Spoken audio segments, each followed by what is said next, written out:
In today's video, I'm going to teach you how to unlock cells in Google Sheets easily. Whether you're dealing with a sheet that's locked down or simply want to modify a range, unlocking cells is a straightforward task once you know where to look and what steps to take. So, let's get right into it. First, start by opening your desired Google Sheet. If you're not already familiar, Google Sheets is a powerful spreadsheet application available through your Google account, perfect for all kinds of data management tasks. With your sheet open, you'll want to navigate to the section dealing with protected sheets and ranges. This is the command center you'll need to familiarize yourself with when managing locked and unlocked cells. Once you're in the Protected Sheets and Ranges pane, you should see a list of items that are currently locked. These might include entire sheets, specific cells, or particular ranges within your document. Find the item you wish to unlock. It could be a single cell that needs editing or a larger range that's currently protected. Identifying your target within this list is crucial for the next steps. Next, look for the trash can icon.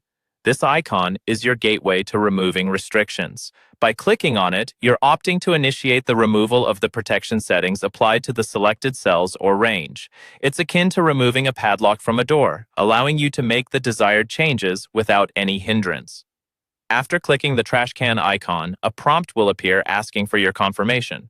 Select the Remove option to proceed with unlocking the cells. This step is crucial to ensure that any protective measures are lifted, giving you the freedom to modify or input new data as necessary. Once removed, you should be able to interact with the cells just like any other unprotected area in your spreadsheet. And there you have it. You've successfully unlocked cells in Google Sheets. Remember, it's essential to consider why cells were locked in the first place before removing protections. Sometimes, locks exist for collaborative protection to prevent accidental edits, especially in shared environments. As such, always communicate with your team and ensure that removing these locks aligns with your project's protocols. With these steps, manage your Google Sheets more effectively by granting yourself or others the access needed to keep the workflow smooth and efficient. Stick around for more tips and tricks on how to make the most of your Google Workspace tools. Feel free to leave any questions or share your thoughts in the comments below, as I'd love to hear how this method has helped you in your day-to-day use.